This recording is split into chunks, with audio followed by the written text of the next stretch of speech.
190 aastat tagasi siinsamas sündis Johan Köhler. Ja ma olen ka tänulik Aateli õunale ja samuti Köhleri fondile, kes tegelikult on väga paljuski seda mälestust hoidnud ja edasi viinud. Midagi imet siin ei ole, aga ta on olemas.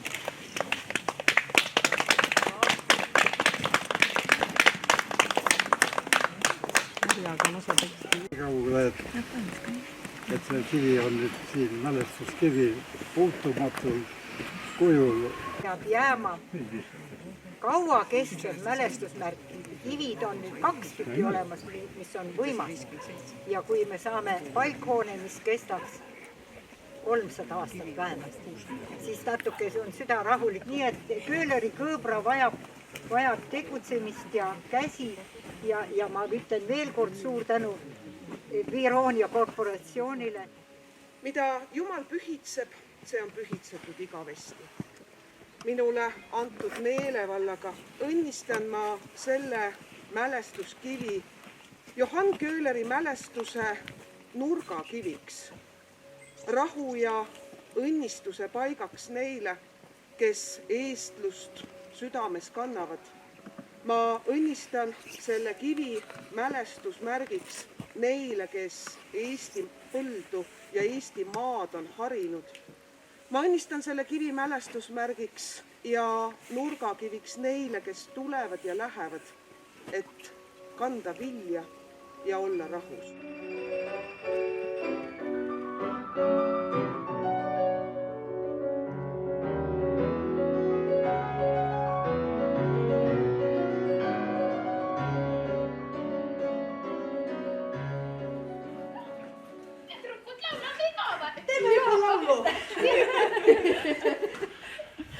Aga teine.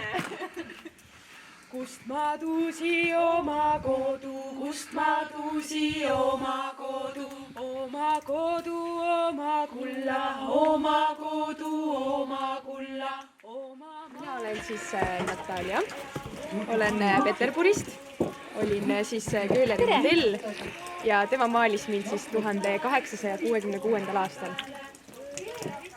Mina olen Anu, mina sündisin 1811 ja olen Johan Köhleri kõige vanem õde. Olin Köhleri modell 1881. aastal Peterburis. Minu isa oli Peterburi apteeker ja Johan Köhler tundis minu isa ja sealt ta minu leidis. Ja mina olen Johan Köhleri kõige noorem õde Liiso. Mina olen Johannist 6 aastat noorem ja mina olen sündinud aastal 1832. Ja meie peres oli väga oluline see, et meie isa oskas lugeda. Tollal ei osatud väga hästi lugeda ja pühapäeviti käidi meie kodus, külarahvas käis meie juures ja isa luges lauluraamatut.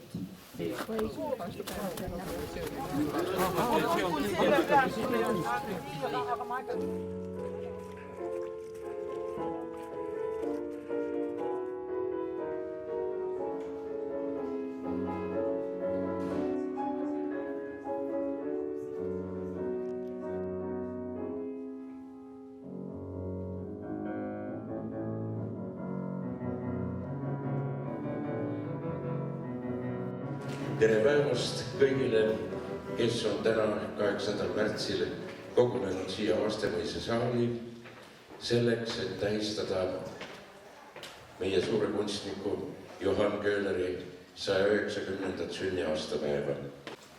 Eile oli meil suur Köhleri päev Viljandis.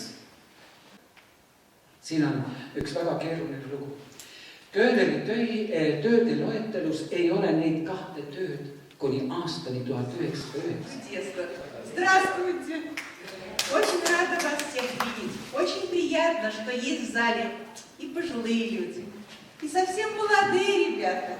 Это знаете, о чем это говорит? Это говорит только об одном, что так через века, через времена остается только культура. See tähendab seda, et läbi sajandite jääb alles ainult kultuur.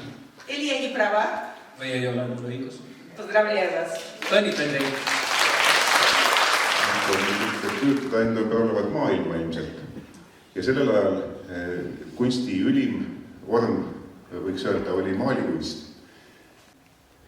Ja tahangi teile öelda, et elu on läinud paremaks, ei ole enam vaja sõita Peterburi ega Itaaliasse, piisab sellest, kui tulla Viljandi kunstikooli. Sa pead kõvalt lavast läänema. Tegelikult mul on kuhtu, kui me üllaga подсказывать. Это такие известные две картины, которые написаны вот даже.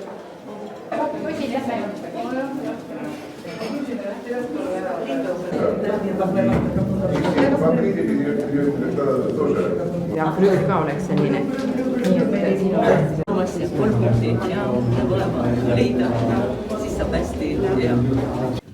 Nii, ja nüüd vaatame ära siis Suurjani kooli õpilastöö.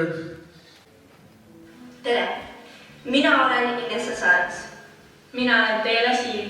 Ja mina olen Anna-Liisa Saareks. See 1864. aastal lõpetatud maal on Köhleri isast.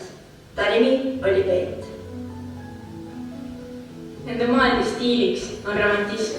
Ühe altaripildi saamislugu. See ongi altaripilt ja selle valmimise aeg 1879. Kes on kes? Philipp Jakob Karell oli imestust äratavalt vana keiser Wilhelm I sarnane. Paremal pool on siis vana keiser Wilhelm ja vasakul Philipp Jakob Karell. Vastupidi, vabandust. Meie oleme Kendra Kabanen ja Rebecca Ville ning me räägime Köhleri maalist Herakles Topkerperose põrgust. Ja meil valmis selline multikas. See on siis Johan Köhler. Oli aasta 1826, kui Kai ja Peet said poja. Vana kalendri järgi oli see 24. veebruar ja tänapäeva kalendri järgi 8. märts. Johan oli siis oma pere 7. laps. Ja tasub ka ära mainida, et peaauhind on iseäranis magus. See tiim läheb koos oma õpetajaga õppereisile Peterburi. Nüüd vist võib järeldada, kas esimese auhinna saab, et see on siis naiskond number 1 Suurjaanist ja ema-isa portree.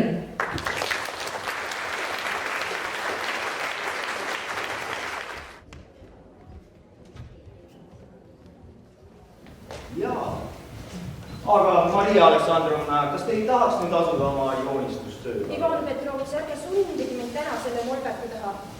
Räägige parem, mida te